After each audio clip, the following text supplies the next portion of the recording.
SAW lahir pada abad ke-6. Sementara pernyataan Bambang Nursena, Injil Barnabas ditulis pada abad ke-11, katanya ya. Ditulis pada abad ke-11. Artinya, dari abad ke-6 sampai abad ke-11, berarti Rasulullah SAW baru berusia 5 tahun. Ya. Rasulullah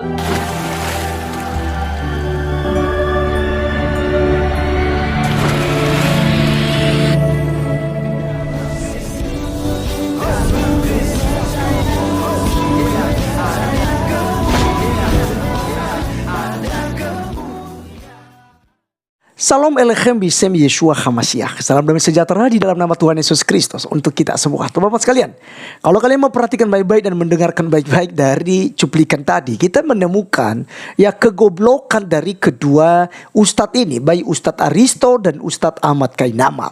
Di mana teman-teman sekalian keduanya ini sama-sama bodoh. Ya, bodohnya di mana? Mereka berpikir satu abad itu hanya 1 tahun gitu ya. Padahal teman-teman sekalian satu abad itu 100 tahun.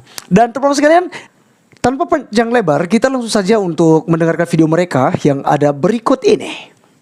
Rasulullah SAW lahir pada abad ke-6. Sementara pernyataan Bambang Nursena, Injil Barnabas ditulis pada abad ke-11, katanya ya. Ditulis pada abad ke-11.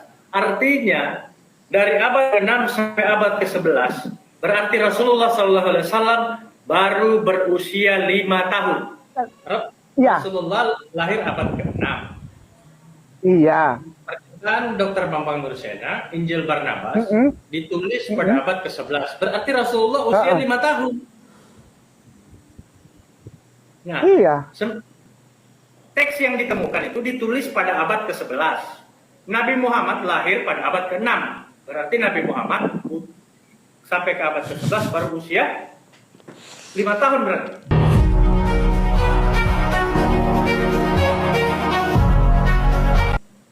Rasulullah. Oke, teman-teman sekalian, kita sudah dengarkan bersama apa yang mereka sampaikan ya. Dan teman-teman kalian memperhatikan tadi ya, bahwa sebenarnya intisari dari pembahasan mereka ini, mereka sedang mengkritisi salah satu video daripada Bapak Pendeta Dr. Bambang Nursena.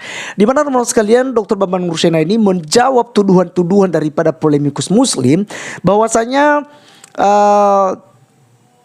Yesus itu bukan Tuhan ya, karena mereka menemukan yang namanya Injil Barnabas di Laut Mati. Ini sebabnya mereka ini berpikir bahwa Yesus itu bukan Tuhan dan juga Yesus tidak mati di salib ya, menurut daripada Injil Barnabas. Dan teman-teman sekalian, mereka sedang membahas hal ini dan mereka membangun narasi bahwa orang Kristen suka menuduh kalau yang menulis Injil Barnabas adalah Muhammad. Padahal teman-teman sekalian, sebenarnya orang Kristen tidak pernah ya, satu orang pun tidak pernah mengatakan bahwa yang menulis Injil Barnabas adalah Muhammad. Itu sebabnya Aristo ini sedang membela nabinya dengan berkata bagaimana mungkin ya Nabi Muhammad menulis ya Injil Barnabas, sementara Muhammad sendiri adalah buta huruf ya. Bahkan Ustaz Ahmad Kainama juga yang mengakui hal itu, bahwa Muhammad itu buta huruf, tidak bisa membaca dan tidak bisa menulis. Itu sebabnya ketika disuruh membaca oleh Jibril, dia bilang saya tidak bisa membaca ya gitu. Nah, jadi teman-teman sekalian, akhirnya mereka katakan bahwa Bambang Nursena keliru. Kenapa keliru? Karena katanya tidak mungkinlah ya Muhammad yang menulis Injil Barnabas. Padahal tuduhan itu tidak pernah ada dari kekristenan ya. Ya, dari pihak Kristen tidak pernah menuduhkan Muhammad menulis Injil Barnabas. Nah, katanya Injil Barnabas ditulis di abad 11. Lalu si pendeta Bambang Nursena juga membenarkan itu. Dan Aristo menekankan, ingat bahwa Nabi Muhammad lahir di abad ke-6. Jadi kalau Injil Barnabas itu ditulis di abad 11 sampai abad ke-14 misalnya, maka Nabi Muhammad masih umur 5 tahun.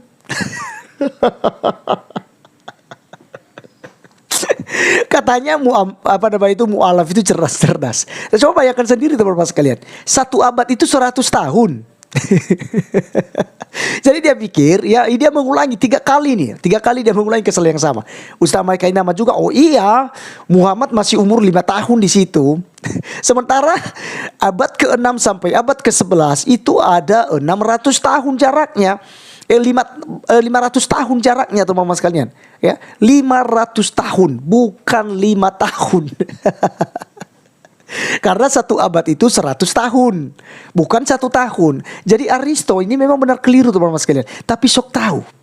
Oleh karenanya jelas sekali apa yang disampaikan oleh firman Tuhan, ya, yang dituliskan oleh Rasul Paulus kepada anak rohaninya kepada Timotius, ya. Kita lihat 2 Timotius 3 ayat yang 1, yang pertama, ya, hingga sampai ayatnya yang ke 5, ya. Kita akan baca bersama-sama. Ini keadaan, ya, polemikus muslim nih seperti Aristo dan juga Ahmad Kainama.